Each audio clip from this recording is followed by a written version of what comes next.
अहिल्या कौन थी? उसके माता पिता कौन थे? गौतम ऋषि की पत्नी कैसे बनी? और देवराज इंद्र ने उनके साथ दुराचार क्यों किया था? आइए हम जानते हैं इस रामायण के छोटे से प्रसंग से। बात उस समय की है जब ब्रह्मा जी ने सृष्टि की रचना की थी।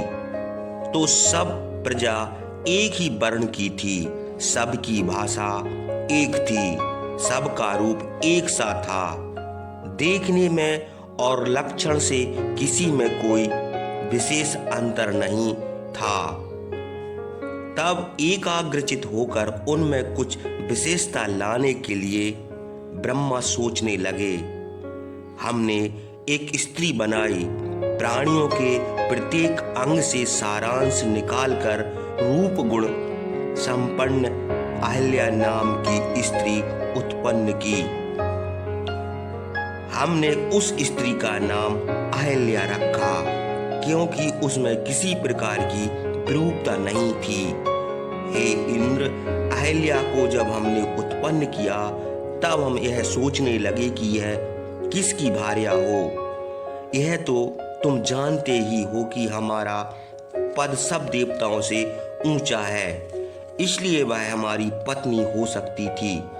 किंतु हमने गौतम मुनि को धरोहर स्वरूप उसे सौंप दिया था।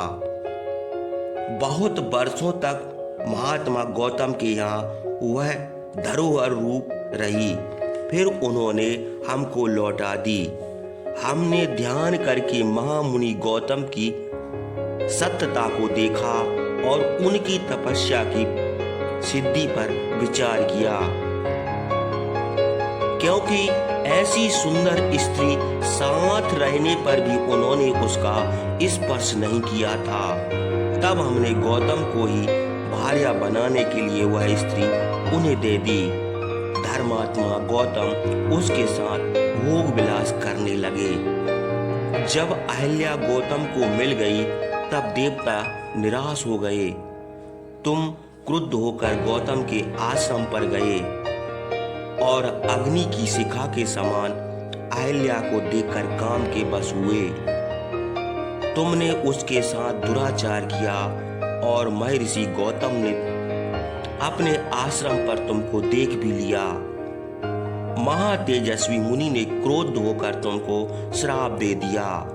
उसी श्राप के प्रभाव से तुम्हारा यह अपमान हुआ है।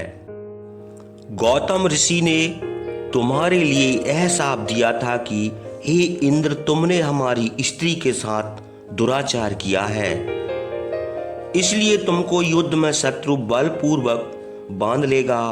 और हे दुर्बुद्धे, तूने पर स्त्री गमन किया है, इसलिए अब मनुष्य लोक में भी यह दुराचार प्रचलित हो जाएगा।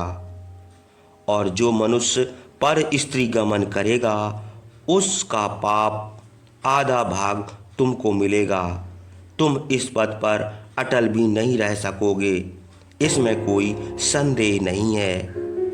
यह शाप केवल तुम्हारे लिए ही नहीं है, जो इस पद पर रहेगा वह भी अटल नहीं रहेगा। तुमको यह शाप देकर गौतम अपनी स्त्री को डांट कर बोले, रे दुष्ट, तेरा विनाश हो। रूप और यौवन के होने के कारण तूने यह दुष्कर्म किया है, इसलिए संसार में अब तू ही अकेली रूपवती ना रहेगी और भी स्त्रियां रूपवती होंगी। यदि अकेली तू ही रूपवती ना होती तो इंद्र तेरे साथ यह दुराचार ना करता। तब से सब प्रजा रूपवती होने लगी।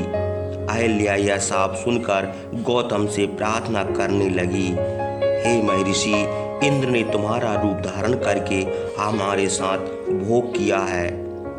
उसने हमें धोखा दिया है। हमने अपनी इच्छा से यह काम नहीं किया है, इसी से आप क्षमा करें। अहिल्या के यह कहने पर महर्षि गौतम बोले कि इच्छा के बल से महातेजस्वी विष्णु भगवान अवतार लेंगे।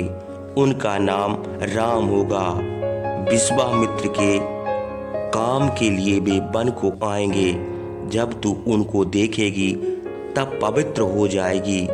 तूने जो दुष्कर्म किया है, इस पाप से वह तुझको पवित्र कर सकेंगे। तू उनका अतिथि सत्कार करना और उसके बाद हमारे पास चली आना, फिर हम